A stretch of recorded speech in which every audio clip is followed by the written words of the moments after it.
नमस्कार। आज के इस वीडियो में देखना है क्लास 10th के सब्जेक्ट सोशल साइंस के इतिहास विषय में राष्ट्रवाद पढ़ेंगे।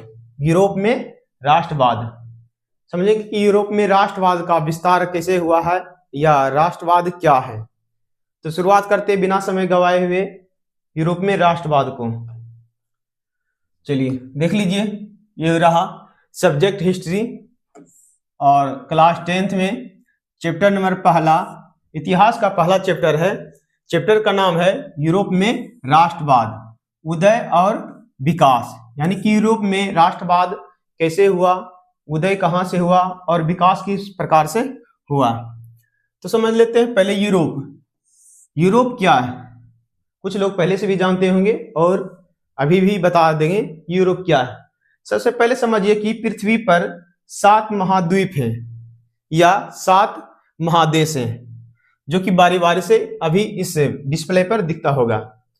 इधर देखना है, इस वाले भाग को यहाँ पर दिख रहा है, जो ये वाला भाग कहलाता है एशिया, और इधर वाला भाग जो यहाँ पर इस तरह से दिख रहा है, ये वाला भाग कहलाता है अफ्रीका।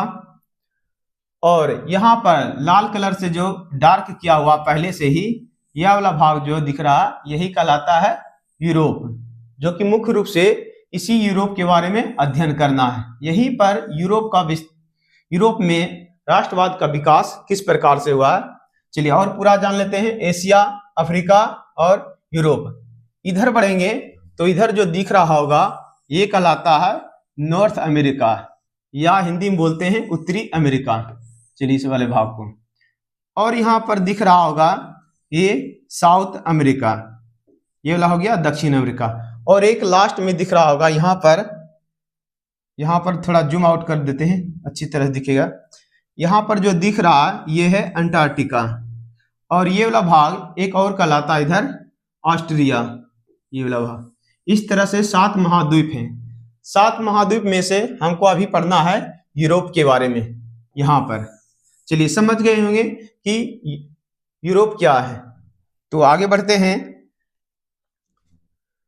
चलिए आगे देखते हैं यूरोप में कौन कौन से देश आते हैं। यहाँ पर दिख रहा होगा, जिसमें कि मुख्य रूप से पढ़ना है। चलिए कलम का जो है कलर चेंज करके बता रहे हैं। यहाँ जो दिख रहा होगा इस तरह से, ये हुआ फ्रांस के बारे में पढ़ना है। यूरोप में जो सबसे पहले राष्ट्रवाद का प्रारंभ हुआ फ्रांस से हुआ है। ये फ्रांस हुआ। फ्रांस के बगल में ही यहाँ पर देखिएगा ऑस्ट्रिया, ये वाला जो भाग, बड़ा वाला भाग इस तरह से दिख रहा है, ये है ऑस्ट्रिया पढ़ना है। और नीचे में यहाँ पर दिख रहा होगा इस तरह से जो चित्र, ये है इटली के बारे में भी विशेष रूप से गहन अध्ययन होगा। और इसी के ऊपर में देखना है जर्मनी होगा, यहीं पर दिख रहा होगा जर्मनी।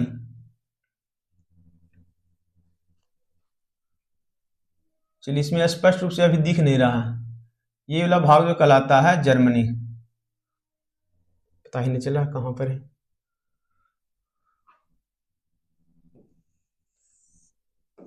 ये वाला भाग जो यहां पर आता है जर्मनी आता है। और इधर वाला भाग जो कहलाता है ये है पोलैंड, यहां पर देख लीजिए, ये है पोलैंड। मुख्य रूप से यही पढ़ना है। और इधर भी पढ़ना है स्पेन के बारे में।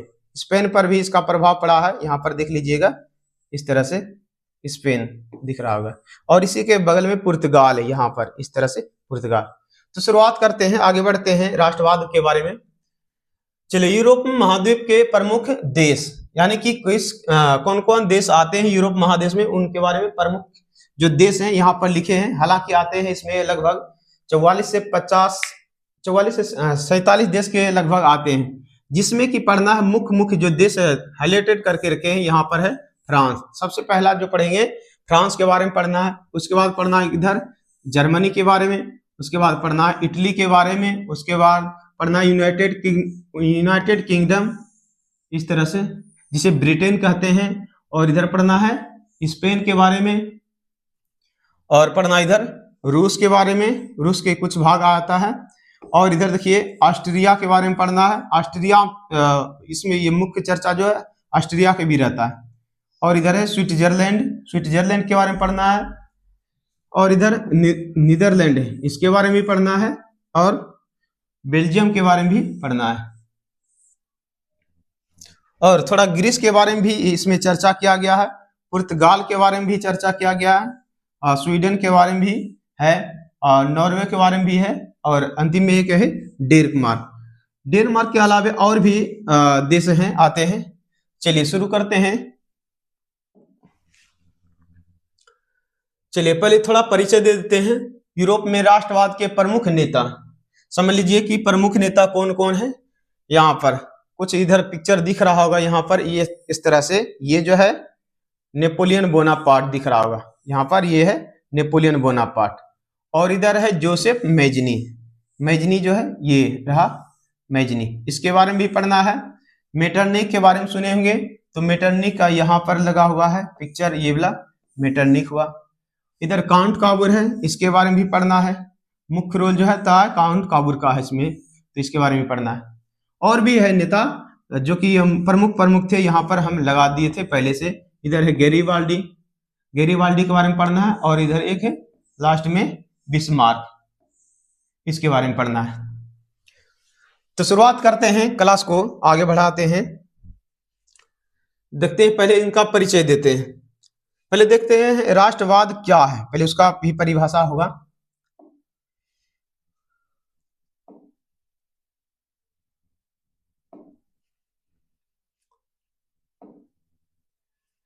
समझिए राष्ट्रवाद क्या है। राष्ट्रवाद का परिभाषा जान लेते हैं। जब किसी देश में या किसी देश के लोग, यहाँ पर जब किसी देश के लोग अपने देश को सबसे महत्वपूर्ण मानते हैं और उसके विकास, यानी कि देश के विकास, सुरक्षा और गौरव के लिए मिलकर प्रयास करते हैं, तो इस भावना को राष्ट्रवाद कहते हैं। या तो संक्षिप्त में बोल सकते हैं कि राष्ट्र प्रेम या राष्ट्रभक्ति, देशभक्ति को ही क्या बोलेंगे, राष्ट्रवाद बोलेंगे। देश के बारे में अच्छे विचार, अच्छे सोच, अच्छे विकसित करना कहलाता है राष्ट्रवाद। तो इस तरह से जान गए हैं कि राष्ट्रवाद क्या है। तो राष्ट्रवाद का चैप्टर शुरू करते हैं इस तरह से। चलिए यहां तक तो हो गया था, इसका भी परिचय हो गया था। चलिए परिचय इनका देते हैं कुछ। कहता राष्ट्रवाद आधुनिक राजनीति की देन है। राष्ट्रवाद का जो शुरुआत हुआ है आधुनिक काल में हुआ है। पहले से यह राष्ट्रवाद की भावना किसी में नहीं थी। सब अपने अपने जीवन, अपना अपना स्वार्थ, यानी कि अपने जीवन ही जीते थे। लेकिन राष्ट्रवाद का विकास जो हुआ मुख्य रूप से यह 1700 यानी कि 18वीं सदी में बोल सकते हैं, 1700 कुछ जिसे हुआ प्रारंभ, यानी कि राष्ट्रवाद का विकास थोड़ा गति में आ गया, या बोल सकते हैं तीव्र गति में हुआ। पहले भी था राष्ट्रवाद पहले भी था, लेकिन उतना नहीं था प्रचलित, थोड़ा बहुत कम था। तो थोड़ा देख लेते हैं इनका। कहता राष्ट्रवाद आधुनिक राजनीति की देन है या राजनीतिक जागरूकता या समझने की क्षमता का प्रतिफल है। कहने का मतलब हो गया जब लोग राजनीति में इंटरेस्ट लेने लगे, यानी कि जागरूक होने लगे राजनीति से संबंधित, तब से जो है ना जनता के बीच में राष्ट्रवाद की भावना सबसे ज्यादा प्रभाव पड़ा है। तो यानी सामाजिक क्या लिखा हुआ है इसके द्वारा सामाजिक, समझना कि बारीकी से, सामाजिक और सांस्कृतिक परिवेश में निवास करने वाले में एकता की भावना का विकास होता है। ये बिल्कुल सही बात है। जब राजनीति में आप जुटिएगा तो एकता की भावना निश्चित है स्वयं आ जाएगा अपने आप में। यानी कि कह सकते हैं कि जब जैसे कि हम अभी वर्तमान छोटे छोटे राज्य में रहते हैं, जब देशभक्ति की प्रेरणा आती है तो आप किसी भी राज्य के रहे लोग, तो आप उनके प्रति भी अच्छे विचार लाएंगे, अच्छे सोच लाएंगे, उनके बारे में अच्छे बातों को सोचेंगे। वही बात इसमें कहता है कि परिवेश में निवास करने वाले में एकता, यानी एकता आ जाएगा, एकता की भावना का विकास होता है। और आगे समझिए, राष्ट्रवाद की अवधारणा पुनर्जागरण काल में ही जन्म ले चुकी थी। अब ये समझना कि जो है ना पुनर्जागरण काल किसको बोलते हैं। ये जो आया है पुनर्जागरण काल, ये महत्वपूर्ण है। पुनर्जागरण काल का अर्थ हुआ कि ऐसे काल या ऐसे समय जब लोग राजनीति में जागरूक दिखाने लगे, शिक्षा में मतलब इंटरेस्ट दिखाने लगे, विज्ञान तकनीकी का प्रयोग करने लगे, तब ऐसे काल को बोलते हैं जागरूक, ये क्या बोल रहे थे, पुनर्जागरण काल। तो समझ गए होंगे कि पुनर्जागरण काल कब हुआ है। कुछ कहीं पर किताब में कहीं कहीं पर दिया गया पुनर्जागरण काल जो है ना 14वीं सदी से लेकर के 17वीं सदी तक को माना गया है। चलिए और आगे बढ़ते हैं। लिखा है कि कहां तक, यहाँ, लेकिन 18वीं और 19वीं शताब्दी में इसका विकास तीव्र गति से हुआ। किसका विकास? राष्ट्रवाद का विकास। 17वीं सदी और 18वीं सदी में जो होता है राष्ट्रवाद का विकास बहुत तेजी से हुआ है। चलिए कहां से प्रारंभ हुआ मुख्य रूप से, तो समझिए आगे। कहता 1889 की महान क्रांति, यही है राष्ट्रवाद का जो विकास हुआ तीव्र गति से, यहीं से हुआ। ये बहुत महत्वपूर्ण है। ये इससे संबंधित जो बोर्ड में आते हैं कई बार प्रश्न आ चुके हैं। 1789 की महान क्रांति, ये कहाँ हुआ था? ये हुआ था जर्मनी में, याद रखना, सॉरी फ्रांस में हुआ था। 1789 की महान क्रांति जो हुआ था कहाँ हुआ था? ये फ्रांस में हुआ था। फ्रांस की 1789 की महान क्रांति से माना जाता है, क्या माना जाता है? राष्ट्रवाद का विकास। चलिए आगे चलते हैं, राष्ट्रवाद के बारे में और भी जानते हैं थोड़ा गहराई रूप से। देखिए आगे लिखा कि यूरोप में राष्ट्रवाद की स्पष्ट रूप से सबसे पहले फ्रांस में हुई। ये बिल्कुल सही बात है। राष्ट्रवाद का जो है सबसे पहले विकास या देखा गया है या उत्पन्न जो हुआ है सबसे पहले हुआ कहाँ में? फ्रांस में। यह जो है ना याद रखना बहुत जरूरी है, फ्रांस में। यह कई बार प्रश्न पूछा जा चुका है बोर्ड के द्वारा। यूरोप में राष्ट्रवाद की स्पष्ट रूप से सबसे पहले फ्रांस में हुई। क्रांति के पहले वहां कहा? फ्रांस में। फ्रांस में जो है क्रांति के पहले, कौन सी क्रांति? 1789 की क्रांति, फ्रांस की 1789 की क्रांति। वहां पर एक वंश चलता था जिससे कि राजा का जो है ना, राजा का ही बेटा राजा होता है। यह एक तरह से समझिए वंश चलते आ रहा। तो उसी में से था एक वंश, वो था बुर्बो वंश। कौन सा था? बुर्बो वंश।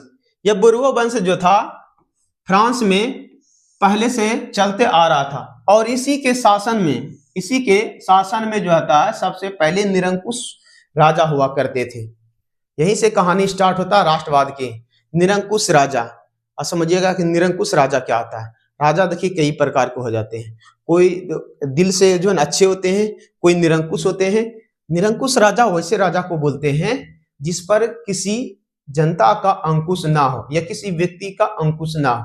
कहने का मतलब वह अपनी मनमानी करता हो, यानी कि जो राजा के मन में आएगा वही करेगा, चाहे कि जनता कुछ भी हो जाए। जनता अच्छा रहे, नाराज रहे, खराब रहे, कुछ भी उनको लगे, उससे उसको प्रभाव नहीं पड़ता है। तो वहां का जो था बुर्बो राजवंश का निरंकुश राजा था लुई 16वां। याद रखना है इसको कि लुई 16वां, यहीं से कहानी स्टार्ट होता है।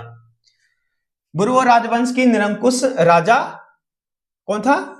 लुई 16वां। लुई 16वां बहुत महत्वपूर्ण है। कहता लुई 16वां ना, कहता क्रांति के समय वहां का राजा लुई 16वां था। क्रांति द्वारा तानाशाही को समाप्त कर जनता ने सत्ता अपने हाथों में ले ली। इसके पीछे बहुत बड़ी कहानी है, यहाँ पर तो शॉर्टकट में दे दिया है कि जो है राजा जो था बुर्बो राजवंश का लुई 16वां, इनको अपने सत्ता पर से हटा करके वहां पर जो शासन कर दिया गया, जनता अपने हाथों में ले ली। और आगे समझिए, कहता जनता ही अब राष्ट्र की नियति निर्धारित करने वाली बन गई। यानी कि जैसे कि बुर्बो वंश का राजा जो था लुई 16वां, उनको हटाया, उनके हटाने के बाद अब जनता ही वहां के शासन नीति नियम जितने भी मतलब बनाने थे, जनता ही बनाने लगे। यानी कि जनता में प्रमुख आदमी जो थे या प्रमुख चुने हुए जो थे, उसी के द्वारा क्या हुआ, नियति नियम कानून जो भी लागू करना है शुरू कर दिया था। आगे लिखा है क्रांति आरंभ होने के साथ ही क्रांतिकारियों ने राष्ट्रीय और सामूहिक पहचान की भावना जगाने वाले कार्य किए। जैसे क्रांति मतलब हुआ तो सब एकजुट होकर के राष्ट्र भावना की मतलब जागरूक करने का कार्य किया। किस तरह से हम राष्ट्र को आगे बढ़ा सकते हैं, राष्ट्र को मतलब विकास कर सकते हैं, राष्ट्र में शांति ला सकते हैं, जिससे कि जनता बहुत खुश हो। कौन कौन से नियम ला सकते हैं, कौन कौन से मतलब कार्य करिए या योजना बनाए जिससे कि जनता को और बहुत लाभ हो। चलिए आगे बढ़ते हैं। कहता है पितृभूमि और नागरिक जैसे शब्दों द्वारा, समझिए पितृभूमि क्या होता है।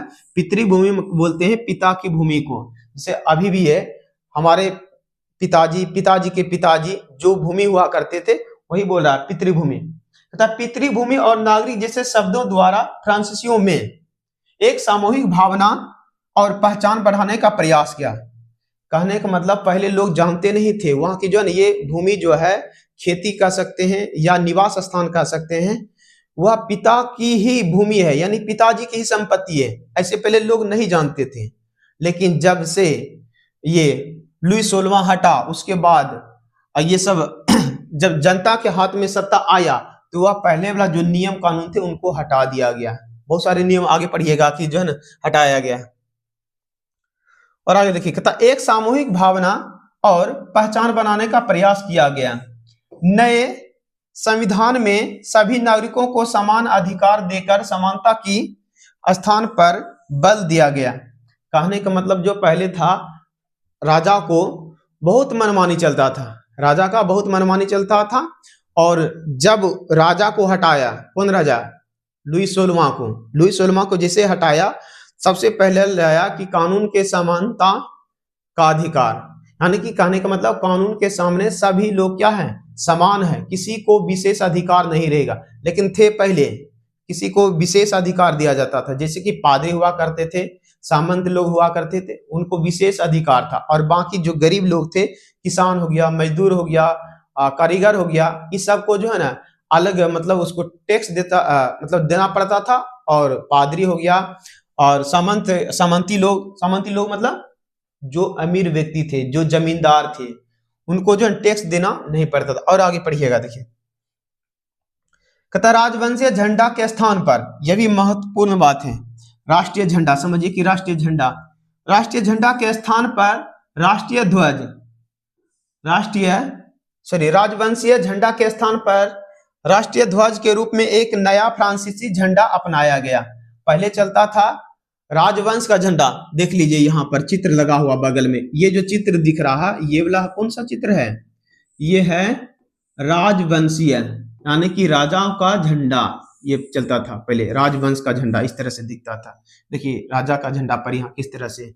लेकिन यहाँ का क्या क्या, फ्रांस के क्रांतिकारी इस झंडे को उखाड़ फेंका, इस झंडे को क्या कर दिया, बोला कि इसका मान अब नहीं रह गया, इसको कैंसिल कर करके एक नया झंडा अपनाया गया। इस तरह का डिजाइन देख लीजिए, इस तरह से, ये वाला लाल हुआ, ये वाला भाग लाल एरिया का है, और ये वाला सफेद है, और ये वाला इधर नीला, 3 रंग का जो हो गया ये तिरंगा कहलाया। फ्रांस का झंडा का नाम क्या हुआ, तिरंगा। चलिए और आगे पढ़ते हैं। कहता फ्रांस के राष्ट्रीय ध्वज के रूप में नया फ्रांसीसी झंडा अपनाया गया जो तिरंगा था। समझिए ये क्या है, इधर वाला, इसको तिरंगा याद रखना कि फ्रांस का झंडा जो अपनाया गया वह था तिरंगा। रंग भी याद रखिएगा, लाल, सफेद और नीला।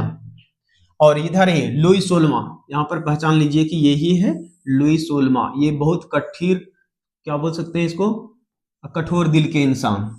इसी के चलते जो है ना बहुत बड़ा युद्ध हुआ था फ्रांस में। आगे भी देखिएगा, इनको जो है फांसी दे दिया गया, आगे देखना। चलिए और आगे बढ़ते हैं इस क्लास को लेकर के। आगे लिखा है जनरल के स्थान पर, अच्छा यहाँ पर एक कुछ संस्था ना, संस्था का नाम था स्टेट्स जनरल। क्या था संस्था का नाम, स्टेट्स जनरल। स्टेट्स जनरल के स्थान पर नेशनल असेंबली का गठन किया गया। अब समझते हैं कि स्टेट्स जनरल क्या था। स्टेट्स जनरल एक संस्था थी, एक संगठन था जिसमें लोग, कौन से लोग, राजा के लोग यानी कि लुई 16वां जो था वहां का राजा के लोग, और सामंती व्यवस्था के महत्वपूर्ण लोग, पादरी लोग वहां पर बैठक करते थे, और वहां पर जो किस पर कितना टैक्स लगना चाहिए ये सब पर विचार करते थे। नए नए नियम लाते थे जिससे कि राजा को लाभ मिले और जनता को लाभ हो या न हो उससे कोई फर्क नहीं पड़ता था। जनता पर कई टैक्स लगाते थे, लेकिन वही अमीर लोग थे, पादरी थे, ये सब पर टैक्स नहीं लगता था, फ्री था। चलिए कहता कि आगे पढ़ना। स्टेट्स जनरल के स्थान पर नेशनल असेंबली लाया गया। अब समझिए कि नेशनल असेंबली क्या है। नेशनल असेंबली एक वहां का एक समझिए कि जिस तरह से हमारे देश में कानून के लिए एक संविधान गठित किया गया है, उसी प्रकार से वहां पर भी जितने नियम बनाते थे उसमें क्या करते थे, लिखित रूप से तैयार रखते थे, या इस सभा में, कहने का मतलब नियम कानून जब भी बनाना शुरू करते थे तो यही सभा में आते थे। इसी को बोलते हैं हिंदी में राष्ट्रीय सभा भी कहा जाता है, इंग्लिश में बोलते हैं नेशनल असेंबली। कहता नेशनल असेंबली का गठन किया गया, इसके सदस्यों के निर्वाचन की व्यवस्था, इसके सदस्यों की निर्वाचन की व्यवस्था सक्रिय नागरिकों कौन, जो कि क्रांति में भाग लिए थे, उसी के द्वारा क्या किया गया, संगठन किया गया। नेशनल असेंबली अथवा राष्ट्रीय सभा, देखिए यहां पर लिखा हुआ है नेशनल असेंबली बोलिए या राष्ट्रीय सभा बोलिए, एक ही बात हुआ। राष्ट्रीय सभा ने राजशाही का समर्थन करने वाली सामंती व्यवस्था को समाप्त कर दिया। हम बोले थे कि ये सभा में बैठ करके जितने भी आए फ्रांस के क्रांतिकारी, सबसे पहले तो राजशाही का जितना भी था समर्थन करने वाला सामंती व्यवस्था, जितना भी नियम कानून जो लाए थे उस सबको क्या कर दिया, फ्रांस के क्रांतिकारी समाप्त कर दिया गया, उनको हटा दिया गया। बोला कि अब ना राजा रहेगा, ना राजा रहा, ना उनके नियम कानून रहे। चलिए आगे देखना है, कहता सामंती व्यवस्था को समाप्त कर दिया गया। आगे देखिए, मानव एवं नागरिकों के अधिकारों की घोषणा की गई। जब मतलब वहां पर सभा लगा, राष्ट्रीय सभा, तो उसमें जो तैयार हुआ नियम कानून, तो सबसे पहले बोला कि नागरिकों को जो अधिकार हैं और अधिकार जो है उस पर क्या किया, कानून बनाया गया। नागरिकों के अधिकारों की घोषणा की गई। इसमें दो बातों पर विशेष बल दिया गया। कौन कौन से नागरिक के अधिकार है उस पर विशेष रूप से जो बल दिया गया है, यहां पर मुख्य रूप से समझना है। पहला बात दिया गया है कि संप्रभुता का मतलब शक्ति, जिसके पास खुद का शक्ति हो। कहता संप्रभुता राज्य या राष्ट्र में निहित है। जैसे बोला कि जो संप्रभुता बोलिए, शक्ति बोलिए, जो राज्य में निहित होगा, ना कि किसी विशेष व्यक्ति के पास होगा। राज्य में निहित कहने का मतलब राज्य जो है यह बात निर्धारण करेगा क्या नियम बनना चाहिए, नहीं बनना चाहिए, किसी एक व्यक्ति पर निर्भर नहीं रहेगा। कहने का मतलब यही हुआ। संप्रभुता राज्य या राष्ट्र में निहित है, व्यक्ति या व्यक्तियों के समूह में नहीं, यानी कि व्यक्ति के पास नहीं रहेगा या व्यक्तियों के विशेष समूह के पास नहीं रहेगा, यह राज्य में निहित रहेगा। चलिए दूसरी बात बोला है कि नागरिकों की स्वतंत्रता, कलम का कलर चेंज कर लेते हैं। कहता नागरिकों की स्वतंत्रता की रक्षा करना तथा उन्हें समान अधिकार देना राज्य का कर्तव्य है। यानी कि नागरिकों की स्वतंत्रता की रक्षा करना और समान अधिकार देना किसका कर्तव्य है, राज्यों की कर्तव्य है। राज्य का जो प्रमुख होंगे उन्हीं का ये कर्तव्य रहेगा। कहने का मतलब यही हुआ। और आगे देखना, कहता नेशनल असेंबली ने राजा के अधिकारों को सीमित कर, राजा के जो अधिकार थे, राजा के पहले से जो अधिकार था उनको सीमित कर दिया। सीमित क्या कर दिया, अंतिम में देखिए पूरे समाप्त कर दिया होगा। कहता नेशनल असेंबली ने राजा के अधिकारों को सीमित कर संवैधानिक राजतंत्र की व्यवस्था की, लेकिन यानी कि सीमित उसका जो था शक्ति, उसको सीमित कर दिया पहले, और सीमित करके बाद में देखिए आगे क्या हुआ है कि सीमित करके राजतंत्र की व्यवस्था की, लेकिन कन्वेंशन, अब कन्वेंशन मतलब क्या होता है, कन्वेंशन मतलब था सभा, फ्रांस में बोलते थे कन्वेंशन को सभा। कहता सभा ने राजतंत्र को समाप्त कर राजा रानी को मौत की सजा दे दी। यानी कि सभा जब बैठा क्रांतिकारियों के द्वारा, तो जो कौन, लुई 16वां, यहाँ पर दिख रहा होगा, ये लुई 16वां, देखिए लुई 16वां के यहाँ पर फोटो लगा हुआ। इसी को सभा ने, फ्रांस के सभा ने इनको जो है ना फांसी की सजा दे दी।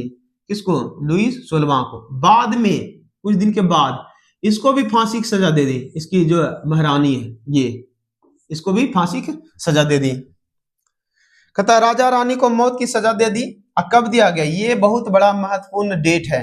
इस डेट को हमेशा याद रखिएगा कि जो है ना कई बार पूछा गया परीक्षा में कि लुई 16वां को फांसी की सजा कब दिया गया। तो याद रखना है 21 जनवरी 1793 को दिया गया। 21 जनवरी 1793 को लिखा। 21 जनवरी 1793 को लुई 16वें को गिलोटिन पर चढ़ा करके, गिलोटिन देखिए जो है ना सजा देने वाला एक यंत्र हुआ, ये गिलोटिन, गिलोटिन का इधर पिक्चर लगा हुआ है, इधर दो पिक्चर में इधर दिख रहा, यही है गिलोटिन। इसी पर जो है किसी को मौत की सजा देना हो तो इसी पर दिया करते थे, गिलोटिन पर। देख लीजिए इधर ये गिलोटिन हुआ। ये जो दिख रहा हुआ छोटा सा होल यहाँ पर, ये क्या करता है, इसमें मुंडी डाल देता है, यानी कि शरीर इधर रहेगा और सिर उधर निकल जाएगा। और ऊपर में धारदार देखिएगा तलवार की तरह, बहुत मजबूत रहता और बहुत धारदार रहता, बहुत वजनदार भी रहता। इधर रस्सी जो है, इधर रस्सी से खींच करके ऊपर कर देता है, ऊपर फिर रस्सी अचानक जैसे छोड़ता है और अचानक गिरता है तो शरीर इधर चला जाता है और सिर उधर चला जाता है। इस तरह से सजा दिया करता था। उसी प्रकार से इसको भी दिया गया, लुई 16वें को भी इसी पर फांसी पर चढ़ा करके दे दिया, मतलब मौत की सजा। चलिए आगे बढ़ते हैं। अब समझना है कि फ्रांसीसी क्रांति के बाद परिवर्तन, यानी कि फ्रांसीसी क्रांति जब समाप्त हुआ, लुई 16वां को मतलब फांसी की सजा दे दी गई, क्या क्या परिवर्तन लाए, प्रमुख बातें यहाँ पर लिखा हुआ है। कहता क्रांति के दौरान प्रशासनिक व्यवस्था में सुधार। जैसे क्रांति समाप्त हुआ 1789 की क्रांति, तो प्रशासनिक व्यवस्था में सुधार लाया गया, बहुत सारा सुधार लाया गया जिससे कि नागरिकों को बहुत सुविधा मिले। ये तो प्रशासनिक व्यवस्था में सुधार आया। उसके बाद आया दूसरा कि एक समान कानून लागू किया गया। एक समान कानून लागू करना मतलब हो गया कि नागरिकों को सभी कानून के सामने नागरिकों को समान अधिकार, समान जो भी प्रावधान था सबके लिए बराबर था। यानी कि कहने का मतलब व्यक्ति पर निर्भर नहीं करता था या व्यक्ति समूह पर निर्भर नहीं करता था, सबके लिए क्या कानून क्या लाया गया, समान लाया गया। जैसे समझने के लिए बोल देते हैं, जैसे कि वोट डालते हैं, वह व्यक्ति गरीब रहे या चाहे अमीर रहे या कोई भी व्यक्ति रहे, दोनों का मान समान रहेगा। यानी कि जो वोट डालेंगे दोनों का मान क्या रहेगा, समान रहेगा। ऐसा नहीं कि अमीर है तो उसका मान अधिक रहेगा, गरीब है तो कम रहेगा, ऐसी बात नहीं। सबके लिए कानून क्या हो गया, समान हो गया। और भी परिवर्तन आए, देखिए आंतरिक आयात निर्यात शुल्क समाप्त कर दिया गया। आंतरिक आयात निर्यात शुल्क का कहने का मतलब हो गया जो भी वस्तु को खरीदते थे या बेचते थे उस पर भी टैक्स राजा लेते थे, और इतना ही नहीं बहुत चढ़ बढ़ करके, जिससे कि राजा को तो फायदा हो जाता था और वहां के जनता को बहुत हानि होती थी। आयात निर्यात का शुल्क समाप्त कर दिया गया। और आगे देखिए नाप तौल की एक नई पद्धति अपनाई गई। नाप तौल की एक नई पद्धति अपनाई गई। इसको समझना कि नाप तौल की पद्धति क्या है। कोई भी वस्तु किसी मार्केट में जाइए या किसी बाजार में जाइए, कहीं पर बेचिए और वही फिर वस्तु कहीं तीसरे जगह जाइए, चौथी जगह जाइए। इस प्रकार को वहां व्यवस्था था कि अलग अलग क्षेत्रों में मापने का जो था एक मापन विधि अलग अलग था, जिससे कि बहुत परेशानी होता था। यानी कि अलग अलग एक ही वस्तु का कीमत अलग अलग स्थान पर अलग अलग हो जाते थे, क्योंकि मात्रा में परिवर्तन हो जाता था। मान लिया जाए कि यहाँ पर कोई वस्तु का कीमत होगा वजन है 5 kg माप तोल में, कहीं पर यही वस्तु को उठा करके ले जाएंगे किसी अन्य जगह पर, उसी का मान क्या हो जाएगा, कम हो जाएगा। फिर उसी को कहीं और लेकर जाएंगे तो कम हो जाएगा। इस तरह से मापन विधि में परेशानियां होती थी, और उसको हटा करके एक नई पद्धति लाई गई जो सबका मान कहां पर समान हो। किसी भी क्षेत्र में बेचिए या खरीदिए, सबका मान समान रहेगा। और भी परिवर्तन हुआ। आगे भी परिवर्तन क्या है, क्षेत्रीय भाषा के स्थान पर फ्रेंच भाषा को प्रोत्साहित किया गया। यानी कि फ्रांस में अलग अलग क्षेत्र में अलग अलग क्या कहते हैं भाषा बोली जाती थी, जिससे कि सभी को एक जगह से संबोधित करना या किसी एक समूह में संबोधित करना बहुत परेशानी होता था, जिससे कि एक भाषा को चुना गया, जो भाषा था फ्रेंच। अभी भी वर्तमान में यही चल रहा है, फ्रेंच भाषा। फ्रेंच भाषा को राष्ट्रीय भाषा घोषित कर दिया गया। अब बोला कि राष्ट्रीय भाषा क्या रहेगा, फ्रेंच रहेगा, जिससे कि किसी को बात करने में कोई परेशानी ना हो। चलिए और आगे बढ़ते हैं। इसमें आगे देखिए क्या है, कहता है फ्रांसीसी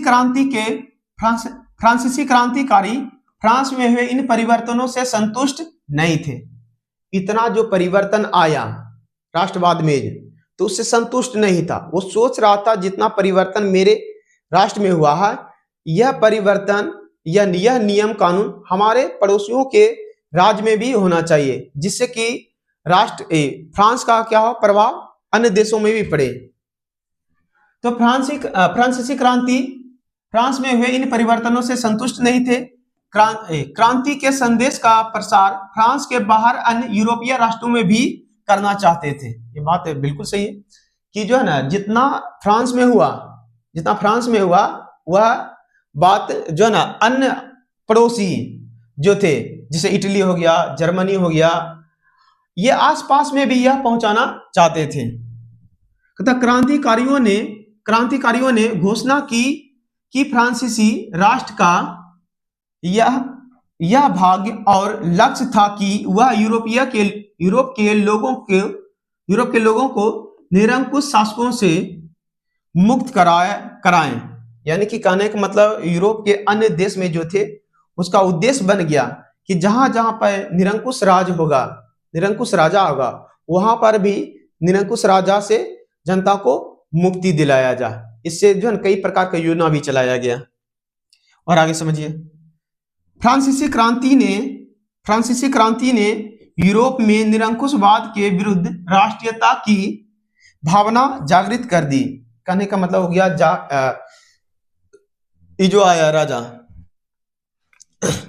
यहाँ पर जो नया राजा बना, अभी राजा देखिए बनिए कुछ आगे जब कहानी बढ़ेगा, तो जब नया मतलब जनता वहां पर आया, जनता के हाथ में अभी वर्तमान में जो वहां का सत्ता है, अभी वहां पर राजा ने बना, जनता का जो सत्ता मतलब चला रहा था, वह चाह रहा था कि यहाँ का जो सत्ता चल रहा है, यही नियम कानून जो है ना आगे भी आए हमारे आसपास के पड़ोसी देशों में।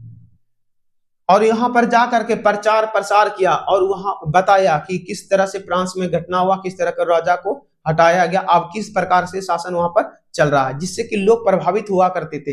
वह सोचते थे काश यहाँ यह व्यवस्था मेरे यहाँ भी हो जाए। तो वही हुआ जागृत करना, तथा राष्ट्रीयता की भावना जागृत कर दी। फ्रांस की देखा देखी अन्य यूरोपीय राष्ट्रों में भी छात्र और शिक्षित मध्यम वर्ग निरंकुशवाद के विरुद्ध संगठित होने लगे।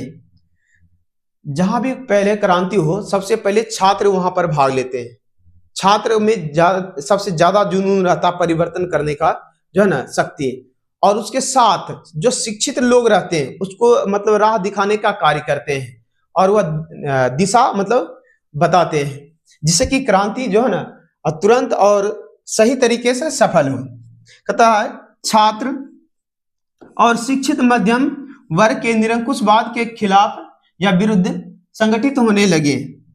दूसरी ओर फ्रांसीसी घटनाओं ने यूरोप के निरंकुश शासकों के विरुद्ध खतरे की घंटी बजा दी। अब जैसे ही यहाँ का कहानी सुना फ्रांस की क्रांति, तो अन्य राजा थे आसपास के, वहां पर उसको लगा कि अरे कहीं यही व्यवस्था अगर यहाँ भी कर दिया तो हम लोगों का खैर नहीं, हम लोग को फिर बोरिया बिस्तर समेट करके कहीं पर मतलब छिप जाना है, या तो कहीं उसी का जैसा जो है लुई 16वां का जैसा हाल हुआ है, कहीं वैसे ही हाल ना हो जाए मेरा भी। तो मतलब सतर्क हो गया था।